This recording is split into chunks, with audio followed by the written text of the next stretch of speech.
Hi, my name is Charles Edler, and this is my Lab 1 constant velocity. In the introduction, the purpose of the lab was to observe and track the motion of a marker that is moving at a constant speed in the same direction.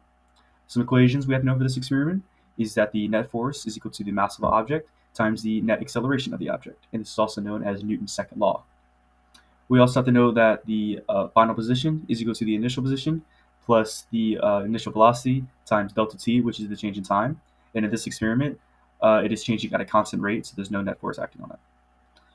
And then also the final velocity is equal to the initial velocity plus the net force divided by the mass times delta t. And just like I said before, since the velocity is constant, there is no net force. So we can assume that the initial velocity is equal to the final velocity. And our group has found out that our object has a relatively constant velocity in this experiment. And here's our video of the marker rolling.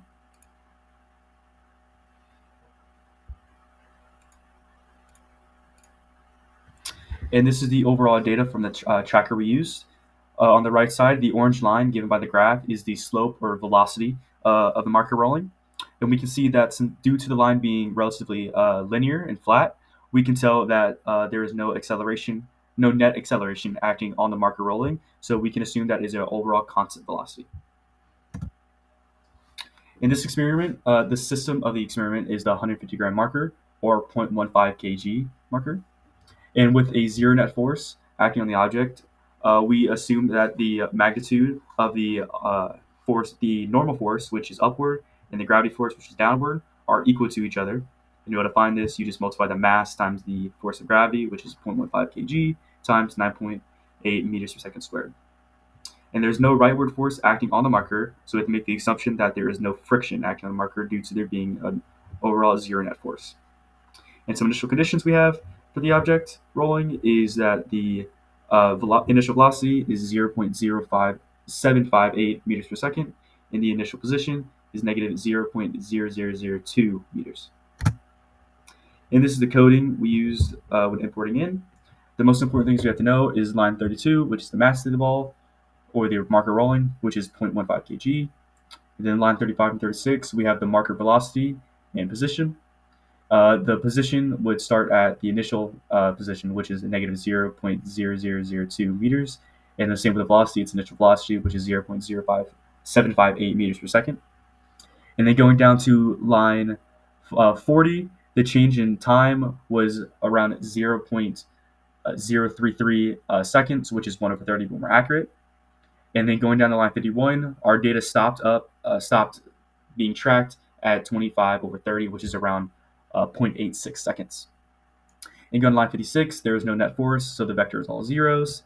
Line 60, the ball velocity is constant, so the final velocity is equal to the initial velocity. Then line 62, the ball position is equal to the initial position of the ball plus the velocity of the ball times the change in time, which is being added on over time. And then line 65, the overall time is equal to the time previous plus the delta t overall. And then going down to line 78, it's just finishing everything out.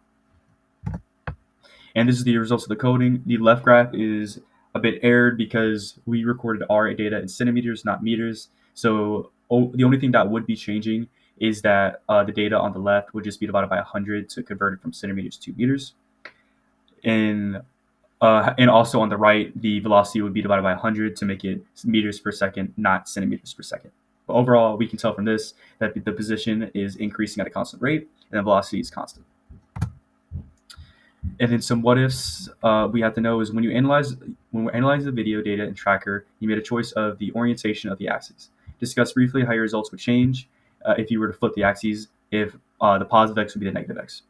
The only thing that would change is that our velocity and position would be negative instead of positive. To answer the second question, your observations can be predicted well by your computational model when you set the net force equal to 0 in your model. Is it possible for you to say how many pushes and pulls are being added together to give 0 net force? It is really not possible in this experiment just due to the idea of friction playing a role or not. Because there's friction, as in our experiment, due to our short time range, isn't really playing a role. But then if we increase the time interval, we know friction will cause the object to slow down over time, which would cause the acceleration to be negative or the raw net force to be negative.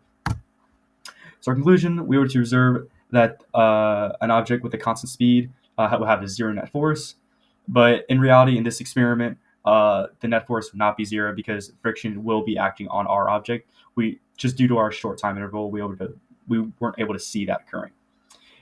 And then with the constant velocity, the slope given by the tracker would be equal to the velocity of the object in real time. And then just some errors that would occur would just be friction acting on the marker, like I said before, and then us using the tracker properly and just be able to record the data properly. Thank you.